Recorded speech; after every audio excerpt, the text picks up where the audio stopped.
morning, students. Today we will discuss the another part of the sexual reproduction in flowering plant, that is the structure of microsporangium.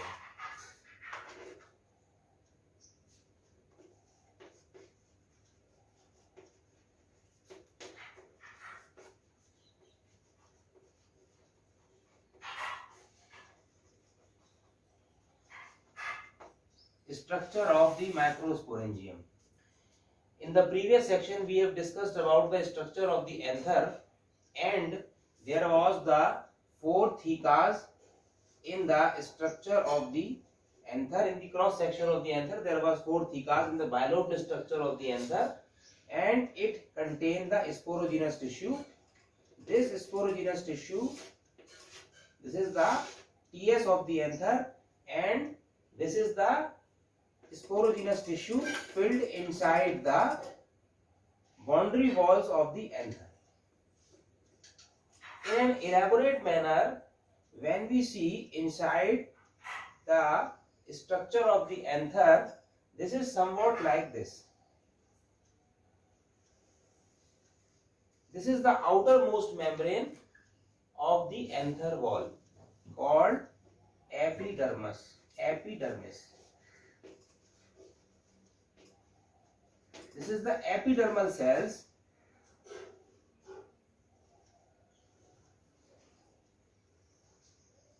One layer thick epidermal cells, and then the cells of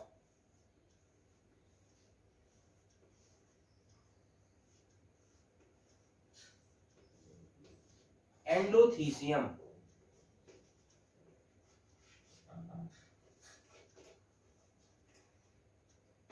Cells of endothecium. Then there are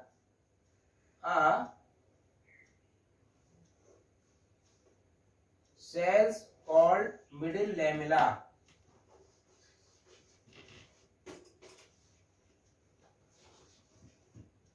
And then the tapetal wall layer.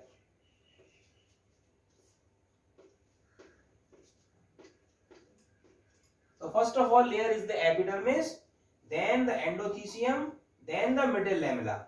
So the cells of middle lamella have more than one nucleus. It may be binucleate or more than one. Middle lamella, and then the cells of tapetum.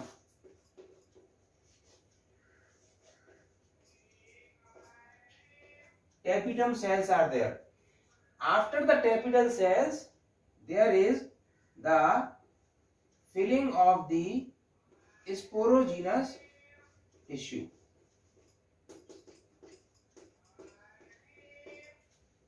These are the cells of sporogenous tissue.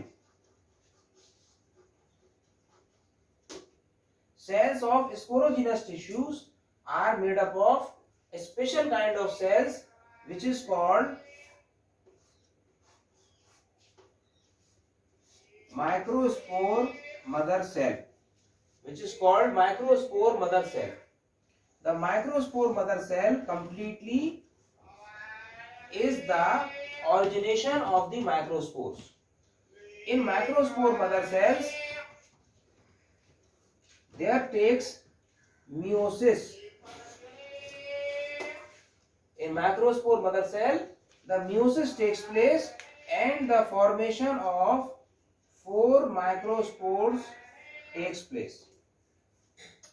Formation of four microspores takes place in the microspore mother cell, and this is the first layer epidermis, endothecium, then middle lamella, then the sporogenous tissue, and each cell of the sporogenous tissue is called microspore mother cell.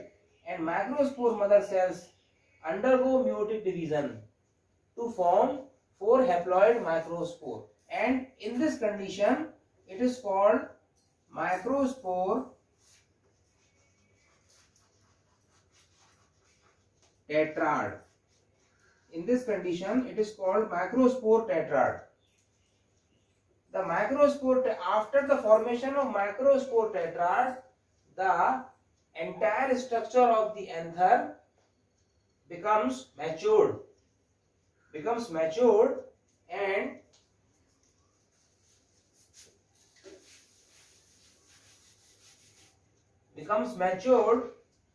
and the structure of the anther, when we see in its TS,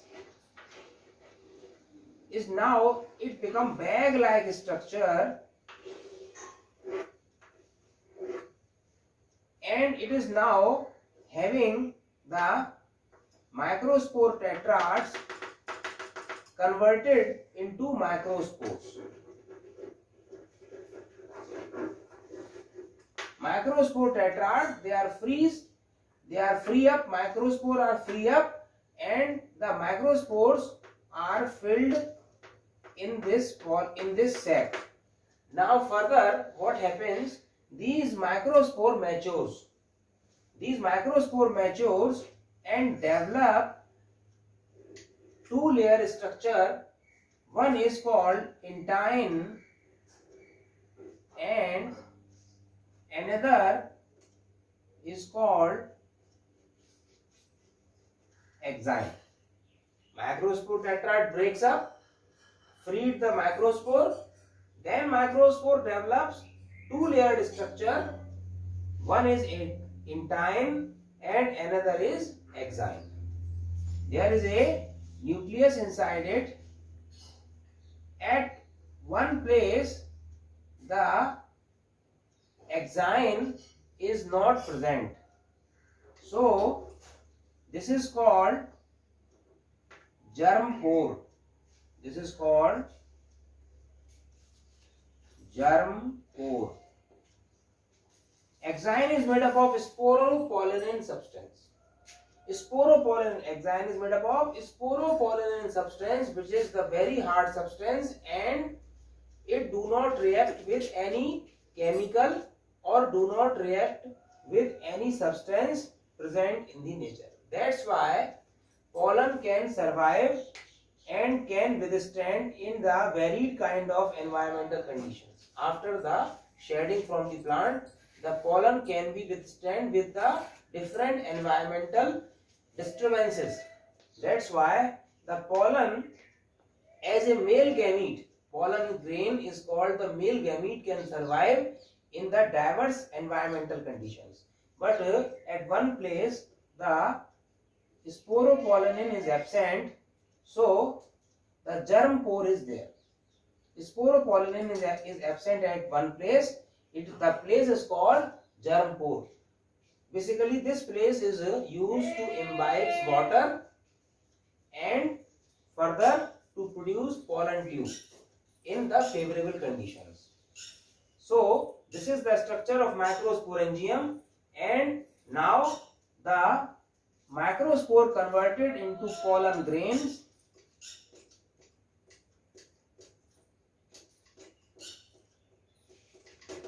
and these pollen grains are filled up in a sac-like structure, of the anther. They become pollen sac. Now they are called pollen sac.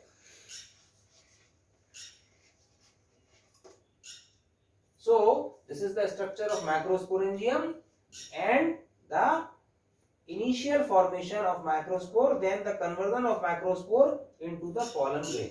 Thank you.